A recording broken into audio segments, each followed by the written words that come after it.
أعوذ بالله من الشيطان الرجيم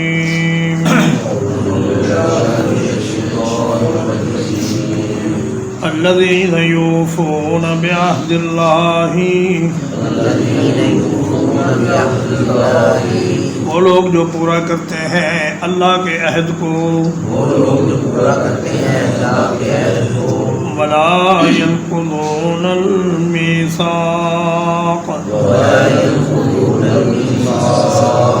اور پختہ عہد کو نہیں توڑتے والذین یصلون ما امر اللہ به ان یوصل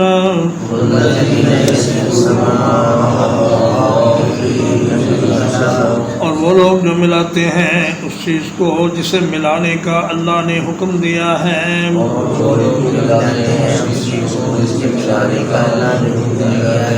وَيَخْشَوْنَ رَبَّهُمْ اور اپنے رب سے ڈرتے ہیں وَيَخَافُونَ سُوءَ الْحِسَابِ اور حساب کی سختی سے ڈرتے ہیں پچھلی آیت میں فرمایا تھا کہ انما یتذکر اولو الالباب کہ نصیحت صرف عقل والے ہی حاصل کرتے ہیں اور ان آیات میں ان عقل والوں کی 9 نشانیاں اللہ تعالیٰ نے بیان فرمائی ہیں کہ وہ لوگ جن میں یہ خوبیاں پائی جائیں وہی عقل والے ہیں، وہی سمجھدار لوگ ہیں اور وہی اپنے انجام کو بہتر بنانے والے لوگ ہیں۔ اس دنیا میں انسان کا قیام تھوڑی یا زیادہ مدت کے لیے ہر کسی کو کچھ ٹائم ملتا ہے، تو فرمایا دیکھنا یہ نہیں کہ کوئی آدمی کتنا جیا، بلکہ دیکھنا یہ ہے کہ کوئی آدمی کیسے جیا، جتنا بھی ٹائم اس کو ملا اس نے اس ٹائم کو کس طرح اس دنیا میں گزارا۔ پہلی ان کی علامت عقل والوں کی یہ ہے کہ وہ اللہ کے عہد کو پورا کرتے ہیں۔ یہ عہد کیا ہے؟ یہ وہی عہد ہے جو اللہ نے عالم ارواح میں ہر انسان سے لیا کہ الست بربکم قالوا بلا، یعنی اس بات کا اقرار کہ یا اللہ تو ہی ہمارا رب ہے اور ہم تیرے بندے اور غلام ہیں اور ہم تیری اطاعت کریں گے اور تیرے حکم کو دل کی خوشی سے بجا لائیں گے اور اس میں اپنی طرف سے کوئی کوتاہی نہیں کریں گے۔ یہ اللہ کا عہد ہے۔ ولا ينقضون المیثاق، عہد خاص کے بعد اب عام لوگوں کے وعدے وعید کی بات کی کہ جو لوگ آپس میں ایک دوسرے سے وعدہ کر لیتے ہیں وہ اس کو پورا کرتے ہیں، اور جو معاہدے کرتے ہیں، جو ایگریمنٹس کرتے ہیں اور جو اتفاق کرتے ہیں ان کو اپنی ہمت اور بساط کے مطابق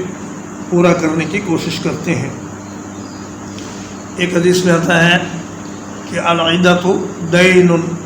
وعدہ بھی ایک قرض ہے۔ اگر کوئی انسان کسی سے وعدہ کر لے تو یہ اس کے ذمہ قرض ہے جس کی ادائیگی ضروری ہے، لیکن ایسا وعدہ جس میں اللہ کی نافرمانی کا وعدہ کیا گیا ہو اس کو پورا کرنا نہ صرف یہ کہ جائز نہیں بلکہ اس کو نہ پورا کرنے میں ثواب ہے اور اس کو پورا کرنے میں نقصان ہے۔ صرف وہ وعدے پورے کیے جائیں جن میں اللہ کی نافرمانی نہ ہو، اور فرمایا المسلمون علی شروطہم، مسلمان آپس میں جو بات بھی طے کر لیں اس پر پورا اتریں جب تک کہ وہ اللہ اور اس کے رسول کی نافرمانی نہ ہو۔ اور فرمایا والذین یصلون ما امر اللہ بہ، وہ لوگ اللہ نے جس چیز کو ملانے کا حکم دیا ہے اس کو ملاتے ہیں۔ ان میں سر فہرست ہے رشتہ داری۔ سب سے پہلا رشتہ انسان کا بیوی کے ساتھ ہوتا ہے اور والدین کے ساتھ ہوتا ہے اور بھائیوں کے ساتھ ہوتا ہے اور بہنوں کے ساتھ ہوتا ہے، پھر چچاؤں کے ساتھ، خالاؤں کے ساتھ، پھوپھیوں کے ساتھ اور اعلیٰ حاضر قیاس۔ اسی طرح جتنا دور جاتے جائیں وہ سب رشتہ دار اس میں شامل ہیں. رشتے چاہے نزدیک کے ہوں یا دور کے ہوں، ان کے ساتھ صلہ رحمی کرنا اور رشتوں کو جوڑ کر رکھنا یہ اللہ کا حکم ہے. اور نبی کریم صلی اللہ علیہ وسلم نے فرمایا لا يدخل الجنت قاطع،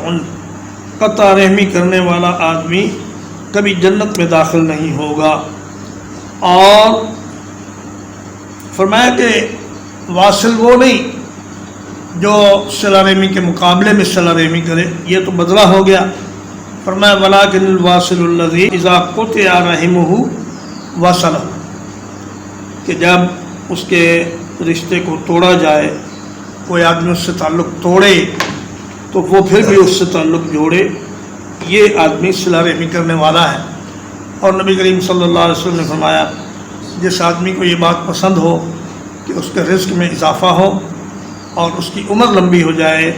اس کو چاہیے کہ اپنے رشتہ داروں سے حسن سلوک کرے. اور یصلون ما امر اللہ میں یہ بات بھی داخل ہے کہ اپنے پڑوسیوں سے حسن سلوک کرے اور اپنے دوستوں سے حسن سلوک کرے جن کے ساتھ کسی قسم کا بھی تعلق انسان کا بن جائے، ان کے ساتھ حسن سلوک کرے، ان کے ساتھ وعدہ پورا کرے،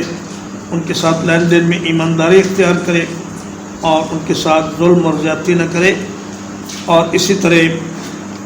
جتنے بھی مسلمان ہیں وہ سارے کے سارے اس میں شامل ہیں. وَيَخْشَوْنَ رَبَّهُمْ، خشیت ایسے خوف کو کہتے ہیں اس میں تعظیم بھی شامل ہو، اور یہ چیز اہل علم کو حاصل ہوتی ہے. فرمایا انما یخشی اللہ من عبادہ العلماء، اللہ کی خشیت صرف ان کو حاصل ہوتی ہے جن کے پاس علم ہوتا ہے، دین کا علم اور اللہ کی وحدانیت کا علم اور نبی کریم صلی اللہ علیہ وسلم کی حدیث کا علم. جس آدمی کے پاس ہوگا وہی اللہ کی خشیت اپنے دل میں پائے گا. وَيَخَافُونَ سُوءَ الْحِسَابِ، اور حساب کے دن کی سختی سے وہ ہمیشہ لرزاں و ترساں رہتے ہیں. اور کوئی بھی کام کرتے وقت ان کے سامنے ہر وقت یہ منظر رہتا ہے کہ مجھے ایک دن مرنا ہے اور اللہ کے سامنے پیش ہونا ہے اور اپنے اس عمل کا حساب دینا ہے. لہذا یہ عمل کرتے ہوئے مجھے اچھی طرح سوچ لینا چاہیے کہ کل حساب دیتے وقت اس عمل کی وجہ سے میرے لیے کوئی مشکل تو پیدا نہیں ہو جائے گی. والذین صبروا ابتغاء وجہ ربہم،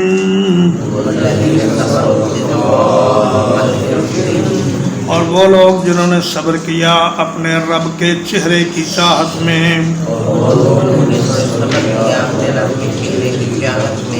وَأَقَامُوا الصَّلَاةَ، اور نماز کو قائم کیا. وَأَنفَقُوا مِمَّا رَزَقْنَاهُمْ، اور اس چیز سے خرچ کیا جو ہم نے ان کو عطا کیا ہے. سرًّا وعلانیةً، چھپ کر اور ظاہری طور پر. وَيَدْرَؤُونَ بِالْحَسَنَةِ السَّيِّئَةَ، اور دور کرتے ہیں برائی کو بھلائی کے ساتھ. اولئک لہم عقبی الدار، یہی وہ لوگ ہیں جن کے لیے اس گھر کا اچھا انجام ہے.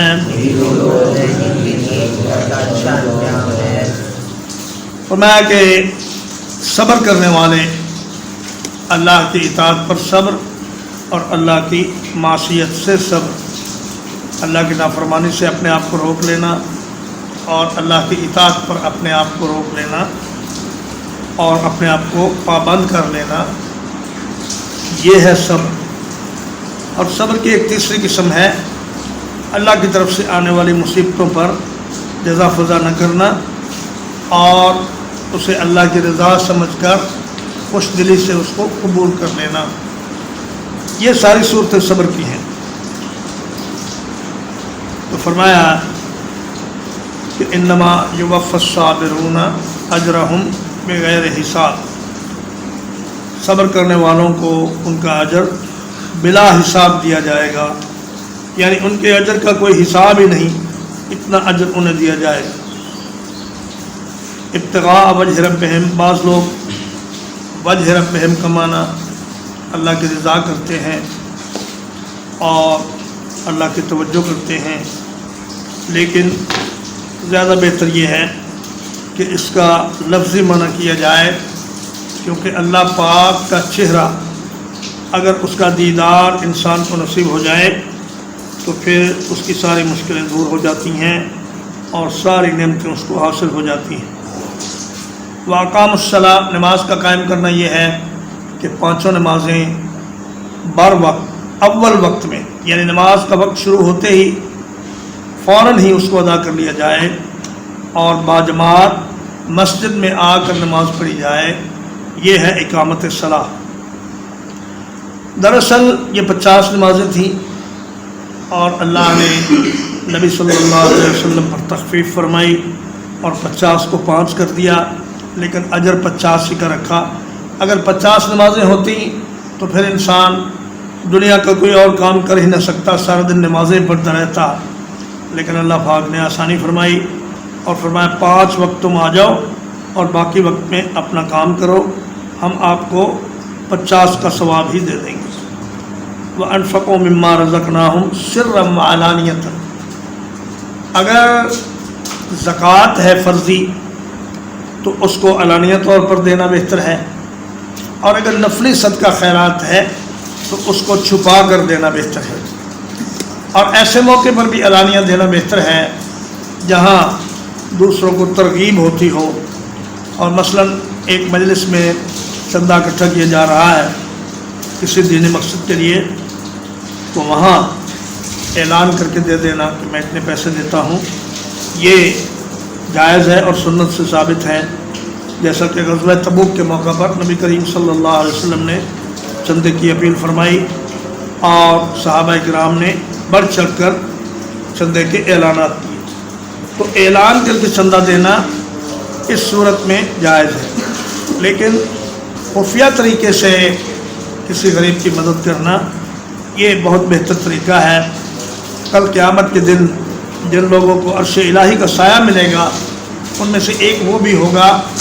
جو خفیہ طریقے سے غریب کی مدد کرتا ہے، ایسے طریقے سے اس کی مدد کی جائے کہ اس کو پتہ بھی نہ چلے کہ یہ پیسہ کس نے دیا ہے، اور پھر پیسہ دینے کے بعد احسان جتلانا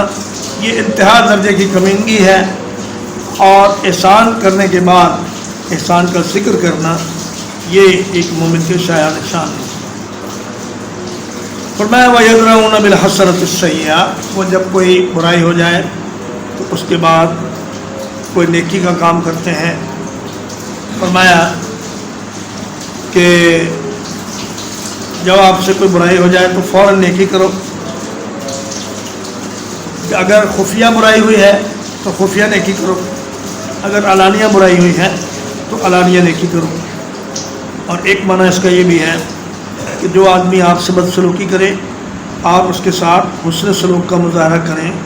تو اس طریقے سے معاشرے سے نفرتیں اور دشمنیاں اور مخالفتیں ختم ہو جائیں گی۔ فرمایا کہ ادفع باللتی ہی احسن فاذا الذی بینک وبینہ عداوۃ کأنہ ولی حمیم، آپ اچھے طریقے سے برائی کے بدلے میں بھلائی کریں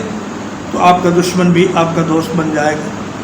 اولئک لہم عقبی الدار، عقبہ کا میں نے انجام، اور الدار میں الف لام عہد ذہنی کا ہے، یعنی یہ دنیا، اس دنیا کا انجام ان لوگوں کے لیے بہت اچھا ہوگا جو ان خوبیوں پر عمل کریں جو پچھلی آیات میں بیان کی گئی ہیں۔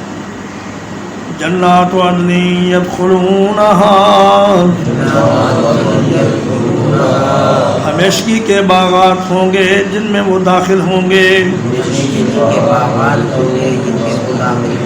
ومن صلح من آبائہم وازواجہم، اور جو نیک ہوئے ان کے باپ دادوں میں سے اور ان کی بیویوں میں سے، وذریاتہم، اور ان کی اولادوں میں سے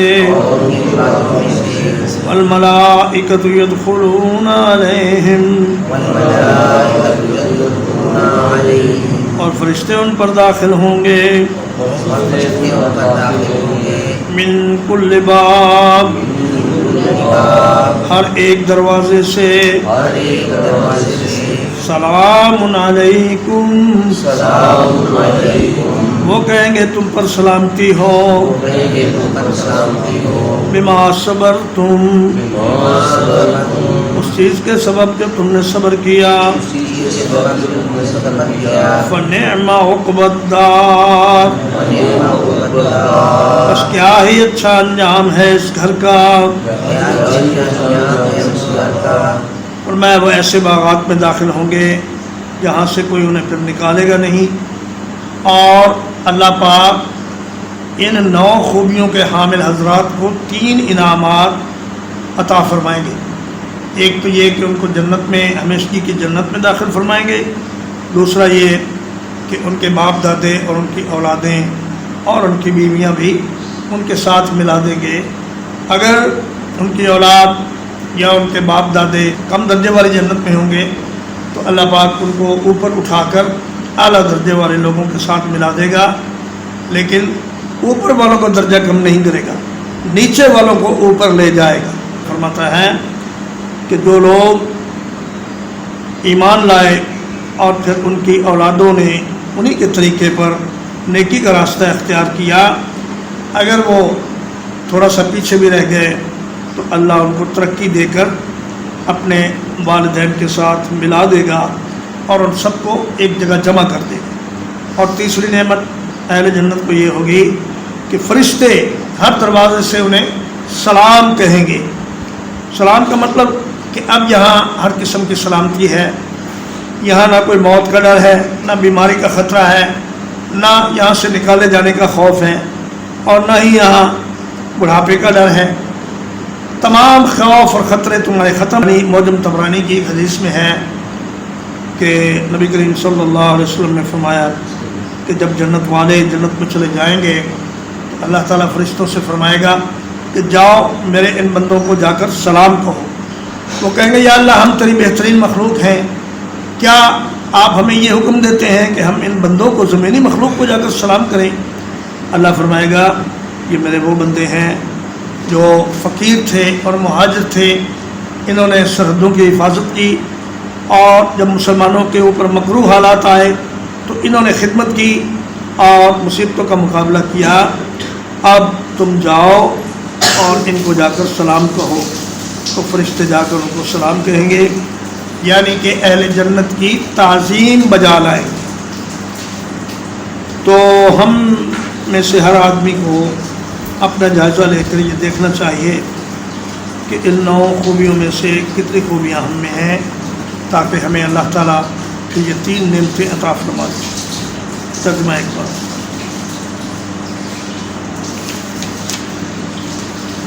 الذین یوفون بعہد اللہ وہ لوگ جو اللہ کے عہد کو پورا کرتے ہیں ولا ينقضون المیثاق اور پختہ وعدے کو توڑتے نہیں والذین یصلون ما امر اللہ به اور وہ لوگ جو ملاتے ہیں اس چیز کو جس کو ملانے کا اللہ نے حکم دیا ہے